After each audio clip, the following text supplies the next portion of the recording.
नमस्कार दोस्तों। आज बात करते हैं जीएमआर एयरपोर्ट्स की। ये वो कंपनी है जो भारत के बड़े बड़े एयरपोर्ट्स चलाती है। तो आज हम जरा गहराई में जाके ये समझेंगे कि भारत में जो एविएशन बूम आया है, मतलब जो हवाई यात्रा में इतनी तेजी आई है, उसका जीएमआर को कैसे और कितना फायदा हो रहा है। अच्छा, आगे बढ़ने से पहले एक ज़रूरी बात जो हम हमेशा कहते हैं। देखिए, ये जो भी जानकारी हम दे रहे हैं वो सिर्फ़ और सिर्फ़ एजुकेशनल पर्पज़ के लिए है। इसे कोई खरीदने, बेचने या होल्ड करने की सलाह बिल्कुल ना समझें। हम सेबी रजिस्टर्ड एडवाइज़र नहीं हैं और आप जानते ही हैं, बाज़ार में निवेश करना जोखिम भरा होता है। इस पूरे बिजनेस को समझने के लिए ना वॉरेन बफे की एक बात पकड़ते हैं। वो कहते हैं, सोचिए अगर आपके पास एक टोल ब्रिज हो तो कितना बढ़िया है।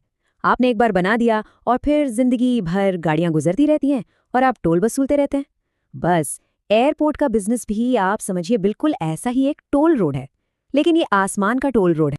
तो आज की चर्चा में हम क्या-क्या देखने वाले हैं? सबसे पहले समझेंगे कि ये एविएशन का टोल रोड आखिर काम कैसे करता है। फिर देखेंगे जीएमआर इस खेल में लीडर कैसे बना हुआ है। उसके बाद नजर डालेंगे इसके ग्रोथ के कारणों और फाइनेंशियल्स पर, और आखिर में हम तौलेंगे इसके मौकों और जोखिमों को। चलिए, तो सबसे पहले जीएमआर की बात करने से पहले ये समझना बहुत जरूरी है कि कोई भी एयरपोर्ट, मतलब कोई भी एयरपोर्ट ऑपरेटर पैसा कमाता कैसे है, क्योंकि असल कहानी तो इसी बिजनेस मॉडल में छिपी है। देखिए, मोटा मोटा एक एयरपोर्ट 3 तरीकों से पैसे कमाता है। पहला है एरोनॉटिकल रेवेन्यू। ये वो पैसा है जो सीधा सीधा फ्लाइट से जुड़ा है, जैसे प्लेन की लैंडिंग फीस, पार्किंग फीस या जो पैसेंजर फीस लगती है। इस पर सरकार का कंट्रोल होता है, मतलब ये रेगुलेटेड है। अब आता है दूसरा और सबसे मजेदार हिस्सा, नॉन एरोनॉटिकल रेवेन्यू, मतलब ड्यूटी फ्री दुकानें, खाने पीने की जगह, पार्किंग। यहाँ कंपनी की मर्जी ज्यादा चलती है और मार्जिन भी तगड़ा होता है। और तीसरा तरीका है रियल एस्टेट। एयरपोर्ट के आसपास की खाली जमीन पर होटल, ऑफिस बनाकर उसे भुनाना। तो अब जब हम बिजनेस मॉडल समझ गए हैं तो चलिए सीधा मुद्दे पर आते हैं। जीएमआर एयरपोर्ट्स जो भारत का सबसे बड़ा प्राइवेट एयरपोर्ट ऑपरेटर है, तो जीएमआर आखिर है कितना बड़ा?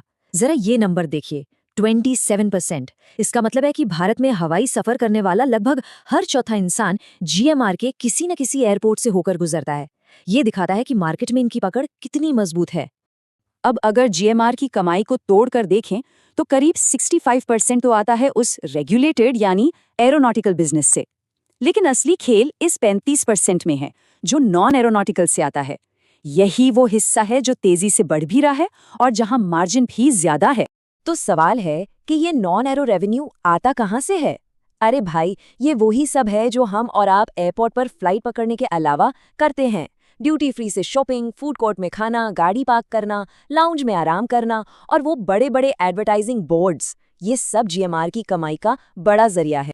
चलिए, अब थोड़ा और गहराई में उतरते हैं और देखते हैं कि जीएमआर की ग्रोथ के पीछे क्या कारण है और कंपनी के फाइनेंशियल्स कैसे दिख रहे हैं।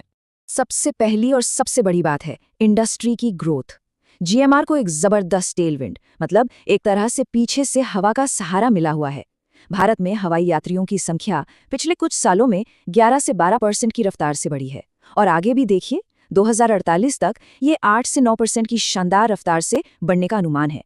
मतलब मार्केट तो बढ़ ही रहा है। अब जरा कंपनी के खुद के नंबर्स पर एक नजर डालते हैं। रेवेन्यू ग्रोथ देखिए, 47%, जो कि बहुत ही शानदार है। ईबिटा मार्जिन भी 41.7% पर काफी हेल्दी है। लेकिन हाँ, एक चीज है जिस पर ध्यान देना जरूरी है, और वो है कंपनी पर भारी कर्ज। तो फिर आगे की ग्रोथ कहाँ से आएगी? कई चीजें हैं। एक तो कंपनी नए एयरपोर्ट्स जोड़ रही है, जैसे नागपुर एयरपोर्ट ले लिया, और भोगापुरम में एक नया ग्रीनफील्ड एयरपोर्ट बना रही है।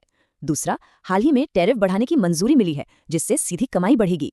कंपनी स्मार्टली अपने कर्ज को भी मैनेज कर रही है, मतलब महंगे लोन को सस्ते लोन से बदल रही है। और हाँ, दिल्ली और हैदराबाद में जो इनके पास जमीन है, उस पर रियल एस्टेट डेवलपमेंट का एक बहुत बड़ा मौका है।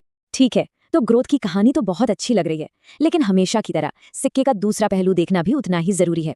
तो चलिए अब बात करते हैं कि जीएमआर के सामने मौके क्या हैं और चुनौतियां क्या हैं। ये स्लाइड आप देखिए पूरी कहानी को एक जगह समेट देती है। एक तरफ है मौके, जैसे भारत में लगातार बढ़ती हवाई यात्रा, हाई मार्जिन वाला नॉन एयर और रियल एस्टेट बिजनेस और नए एयरपोर्ट्स का मिलना। लेकिन दूसरी तरफ है जोखिम। सबसे बड़ा जोखिम है कंपनी पर भारी कर्ज। फिर जैसे जैसे नवी मुंबई और नोएडा जैसे नए एयरपोर्ट्स बनेंगे, कंपटीशन भी बढ़ेगा।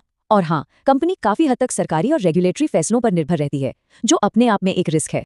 तो आखिर में सवाल बस एक ही बचता है, क्या जीएमआर में जो आसमान छूने वाली ग्रोथ का पोटेंशियल है, वो इसके भारी कर्ज के टर्बुलेंस यानी झटकों को झेलने के लिए काफी है? यही वो सबसे बड़ा सवाल है जिसका जवाब हर किसी को ढूंढना है।